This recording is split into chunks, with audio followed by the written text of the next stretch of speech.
नमो धम्माय। हम त्रिपिटक के धम्मपद ग्रंथ पर मूल पाली त्रिपिटक के मूल ग्रंथों से धम्मपद को हम विशेष रूप से समझने का प्रयास कर रहे हैं। ये धम्मपद तथागत भगवान बुद्ध के वाणी से लोक कल्याण के लिए, लोगों के हित और सुख के लिए निकले हुए बड़े अमृतमय, बड़े मंगलमय, प्रेरणादायी शब्द है। ये जो गाथाएं, बहुत बड़ी ऊर्जा, बहुत बड़ी शक्ति उसमें समाई हुई है। उसका लाभ सभी भाई बहनों को होवे। बुद्ध वाणी को सुनकर आपका मन पवित्र हो जाए, धन्य होवे, मंगलमय होवे। इसी भावना से हम धम्मपद को कह रहे हैं। ये धम्मपद की गाथा क्रमांक 11 और 12 है। आज दिनांक 25 अप्रैल 2024। तथागत भगवान बुद्ध राजगृह के वेणुवन में रहते थे।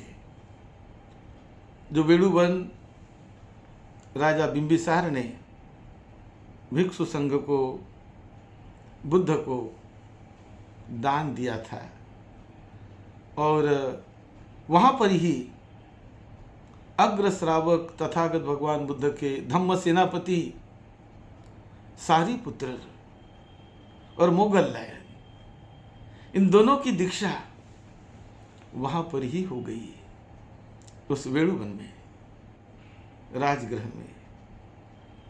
तो इस गाथा के साथ बहुत अच्छी अच्छी कुछ कहानियाँ जुड़ी हुई है। हम उस पर भी चर्चा करेंगे। तो ये गाथा है, असारे सार मतिनो सारे चासार दस्सिनो ते सारंग नाधि गच्छन्ति मिच्छा संकल्प गोचरा सारंच सारतो नियत्वा असारंच असारतो ते सारंग अधिगच्छन्ति सम्मा संकल्प गोचरा। तो जो व्यक्ति सार को नहीं जानता है, असार वस्तु जो है, काल्पनिक है, उसे सत्य मान बैठता है, सार मान बैठता है, तो ऐसे व्यक्ति को सत्य का दर्शन, वास्तविकता का दर्शन नहीं हो जाता है, क्योंकि उनकी असार पर मान्यता वो उसको रोके रखती है, आगे नहीं जाने देती। लेकिन जो व्यक्ति सार को सार यानी सत्य को सत्य, असत्य को असत्य मानता है और मिथ्या भावना से, मिथ्या विचारों से निकल जाता है और सम्यक मार्ग पर, सम्यक दृष्टि से सत्य को जानता है, पहचानता है, उसका बड़ा कल्याण होता है, बड़ा मंगल होता है। ऐसी ये गाथा तथागत बुद्ध ने वेणुवन में इस गाथा को कहा है, और उसकी जो बड़ी अच्छी व्याप्ति है, हम उसे सही ढंग से समझने का प्रयास करेंगे, प्रयास कर रहे हैं।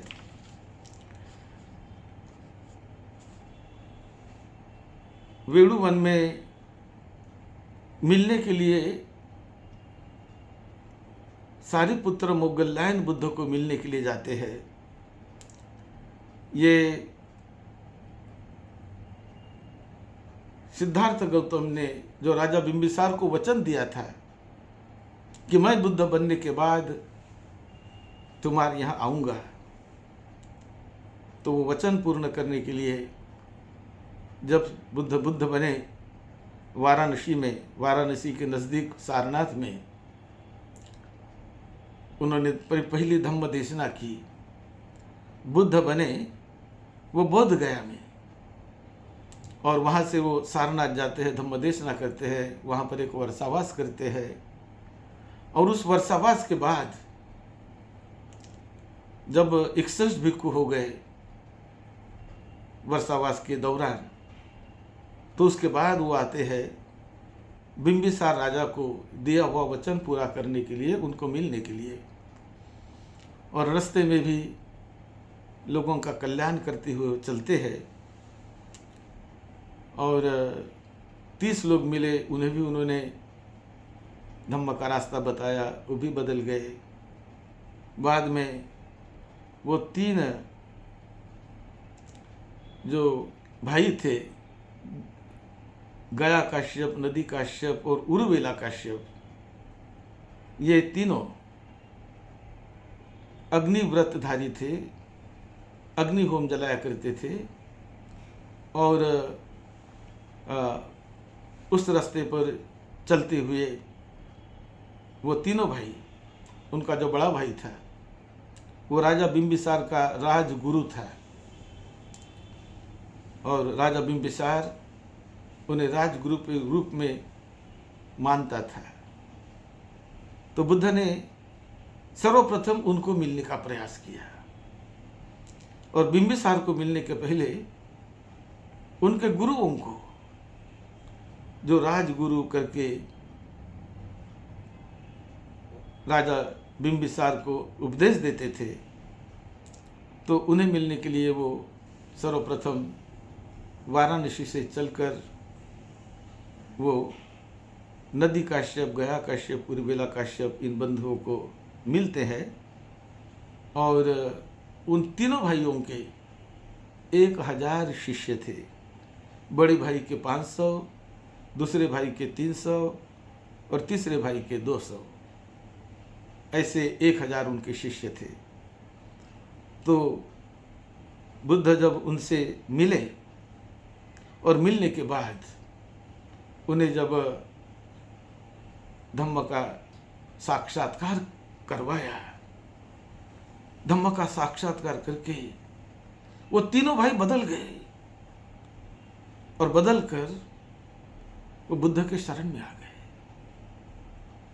और मुक्ति कौन नहीं चाहता, परम दुख से कौन निकलना नहीं चाहता, दिव्यत्व का साक्षात्कार किसे नहीं चाहिए। और जब जीते जी मुक्ति का और दिव्यत्व का साक्षात्कार तथागत बुद्ध ने उन्हें करवाया, तो पूरी तरह उनकी शरण में आकर वो धम्म को जानकर उस पथ पर चलने लगे। और फिर वो 1000 लोग भिक्षु बन गए, और उन्हें लेकर तथागत बुद्ध चलते हैं बिंबिसार को मिलने के लिए उस नगरी में, राजगृह में। और वहाँ पर ये कहानी शुरू हो जाती है, कैसे बुद्ध का जन्म हुआ। आज से तथागत बुद्ध वहाँ बताने लगे वेणुवन में कि आज से 4 असंख्य कल्प और 1,00,000 कल्प के पूर्व अमरावती नगर में सुमेध नाम के ब्राह्मण कुमार के रूप में मैंने जन्म लिया था। और वो महाधनी परिवार था, बड़ा वैभवशाली राजा, बड़ा वैभवशाली परिवार। तो ऐसे श्रेष्ठतम धन दौलत वाले वैभवशाली परिवार में मैंने जन्म लिया। और मेरे पिताजी जब उनकी मृत्यु हुई, तो मृत्यु होने के बाद ये सारा धन दौलत मैंने दे दिया लोगों को। जितना भी जमीन थी, जितना धन दौलत था, जितना कुछ था, सभी दिया। और मेरे मन में एक भावना जगी, मैं ऋषि प्रवज्ञा लेना चाहता था, और इसलिए मैंने ऋषि प्रवज्ञा ली, ऋषियों से मिला और ध्यान भावना करने के लिए हिमालय पर्वत में सब कुछ छोड़कर चला गया। तब 10 बलधारी दीपंकर बुद्ध आकाश मार्ग से उन्हें जाते हुए मैंने देखा है। वो जा रहे थे और मैं तपस्वी करके हिमालय पर्वत में तप साधना कर रहा था। तो मेरे जाते हुए देखा कि इतना बड़ा प्रकाश निर्माण करते हुए जा रहे हैं। कौन है, कहाँ जा रहे हैं? और मैंने अपने ज्ञान बल से जान लिया कि ये बुद्ध है और ये बुद्ध रम्यवती नगरी में जा रहे हैं। वहाँ पर सुदर्शन नाम का विहार, उस विहार में ये जा रहे हैं और उस नगरी के रम्यवती नगरी के लोग ये सब सजाने लगे उस नगरी को कि बुद्ध का स्वागत हम बड़े जोर से करेंगे। जितना कुछ अच्छे से अच्छा, फूलों की माला आदि सब कुछ जो कर सकते, रास्ता अच्छा, सभी अच्छा कि बुद्ध आ रहे हैं। तो वो सभी लोग वो नगरी को, शहर को, विहार को सजाने में लग गए। तो उस समय ये बोधिसत्व, जिसे सुमेध तपस्वी करके वो जब अमरावती नगरी के राजा के यहाँ पैदा होकर हिमालय पर्वत में चले गए, वहाँ साधना कर रहे थे, उसका नाम था सुमेध। जो तपस्वी थे, तो सुमेध के मन में आया कि चलो मुझे दीपंकर जी को मिलना है, मुझे भी उनका स्वागत करना है। इस भावना से वे आकाश मार्ग से वहाँ पर गए और वहाँ जाकर लोगों को सब काम करते हुए देखा। इनके मन में भी वो सेवा भाव निर्माण हुआ। वो तो रिद्धि सिद्धि वाले थे ही, तप मार्ग से, साधना से उन्होंने सिद्धियाँ प्राप्त की थी। तो वो भी वहाँ विहार को अच्छा बनाने में लग गए। और उस समय रास्ते में कुछ कीचड़ था, कुछ जहाँ वहाँ कचरा था, वो कचरा साफ सूफ करके लोग, सारा गांव के लोग लगे हैं। और एक जगह पर थोड़ा कीचड़ था, थोड़ा सा कुछ पानी वहाँ से बह रहा था, तो वहाँ पर भी मिट्टी डाल रहे थे। लेकिन वो पूरा उसको कर नहीं पाए कि दीपंकर बुद्ध आ गए। और दीपंकर बुद्ध जब आ रहे हैं ऐसा सोते बराबर, अब सुमेध इस तपस्वी को लगा कि दीपंकर बुद्ध आ रहे हैं।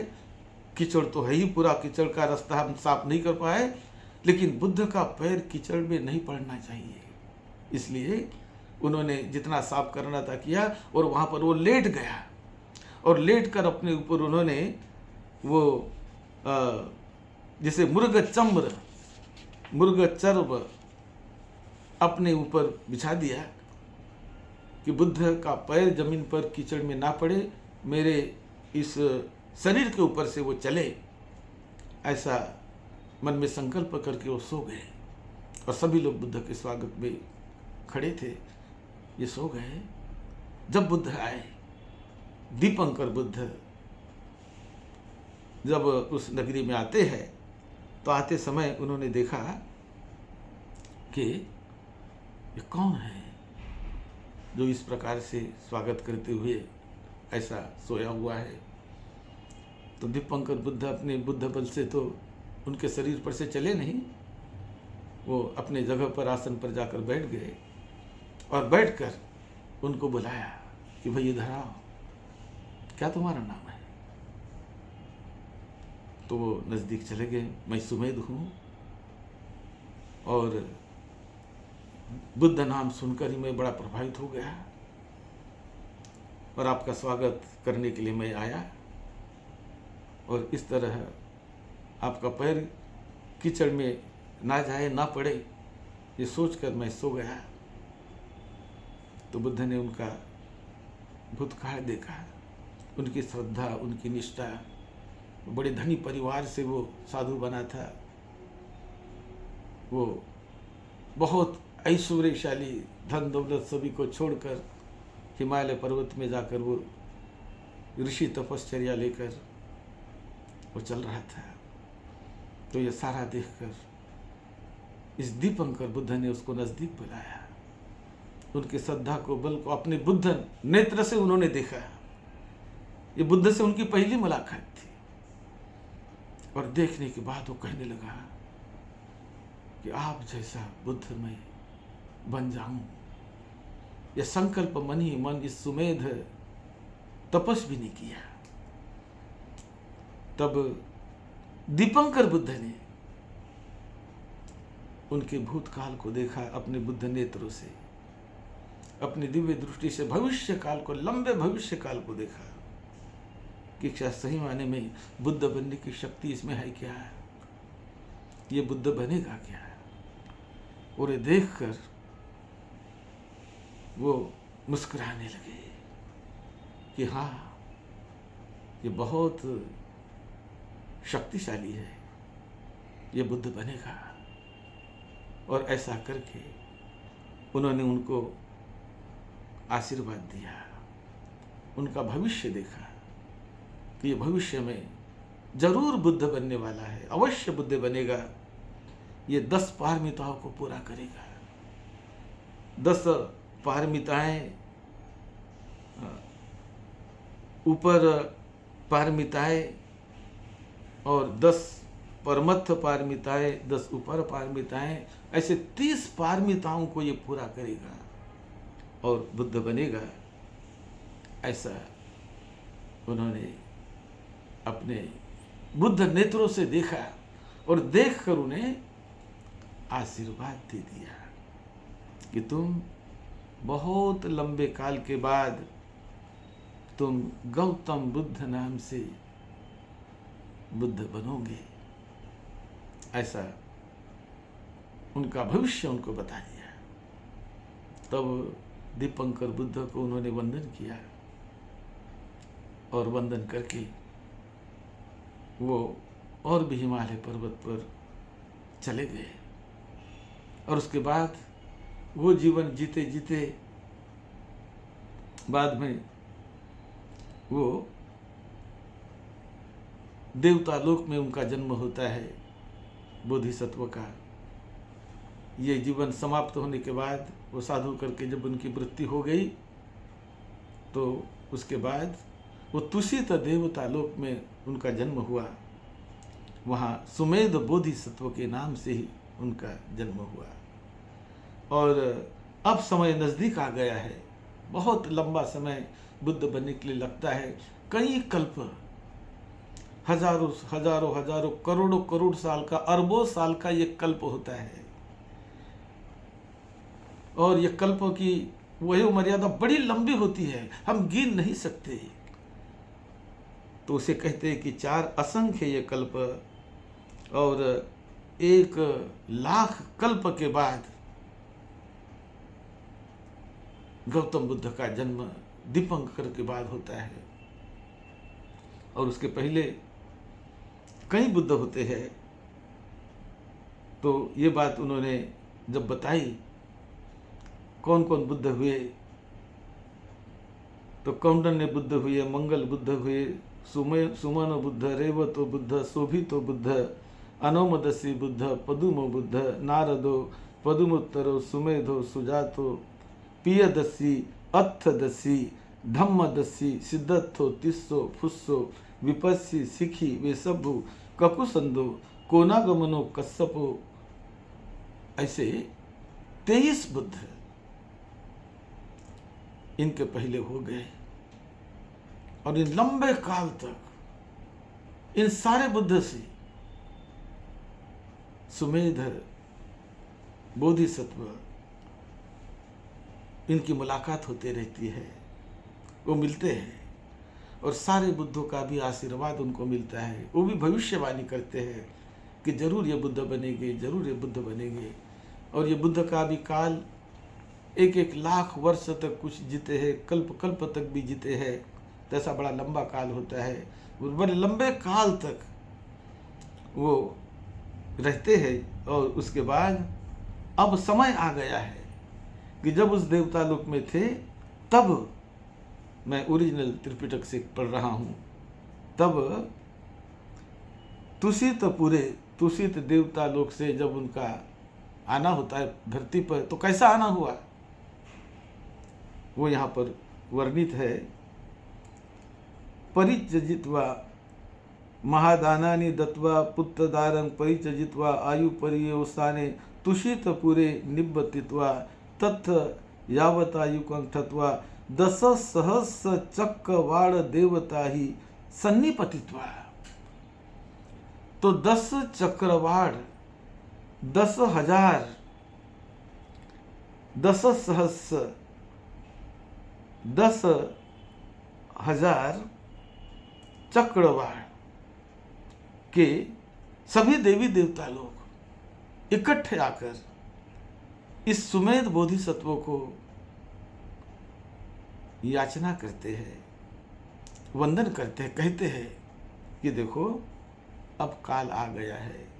कालो देव महावीर उपज मातु कुच्छियं सदैवकं तारयन्तो बुद्धस्सु अमतं पदं कालं देशं च दीपं च कुलं मातरमेव च इमे पंच विलोकित्वा उपपज्जति महायशो। तो एक चक्रवाण नहीं, एक दो नहीं, 1000 नहीं, 10,000 चक्रवाण के सभी देवी देवता उनको आकर मिलते हैं और विनती करते हैं कि अभी समय आ गया है, आप पृथ्वी पर जन्म लेवे। मातृ के कोख में, माता के कोख में आपको जन्म लेना है, मनुष्य जीवन में जाना है और बुद्ध बन के वहाँ पर लोगों का तारण करना है, लोगों को ज्ञान देना है आपको। तो ऐसा करके 10,000 चक्रवाण के करोड़ों करोड़ देवता लोग इस बोधिसत्व सुमेध को तुषित देवता लोक में विनती करते हैं और विनती करके उनको कहते कि आप कहाँ जन्म लेना है वो आप देखिए और धरती पर जन्म लीजिए। तो इस प्रकार का वो अपना अनुभव बताते हैं कि मुझे विनती की कि आप धरती पर जन्म लेने के लिए जाइए। वो सारे हजारों लाखों करोड़ों देवी देवताओं की विनती को मैंने माना और फिर मैंने जन्म लेने का निश्चय किया और कपिल वस्तु नगरी में महामाया की कोख में राजा शुद्धोधन के यहाँ जन्म लेने का मैंने निश्चय किया और इस प्रकार उनका जन्म होता है।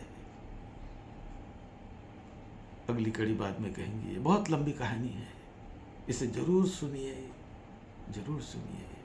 आप सबका मंगल हो, मंगल हो। ये बड़ी कई कहानियों में ये गाथा जुड़ी हुई है, उसको हम बताएंगे आपको। सबका मंगल हो, सबको प्रेरणा मिले, आपको सद्धम्म की यही मंगल मैत्री के साथ सद्धम्म की सेवा में, आपकी सेवा में डॉक्टर भदंत राहुल बोधि महाथेरो। आप सबका मंगल हो, सबका मंगल हो। साथ साथ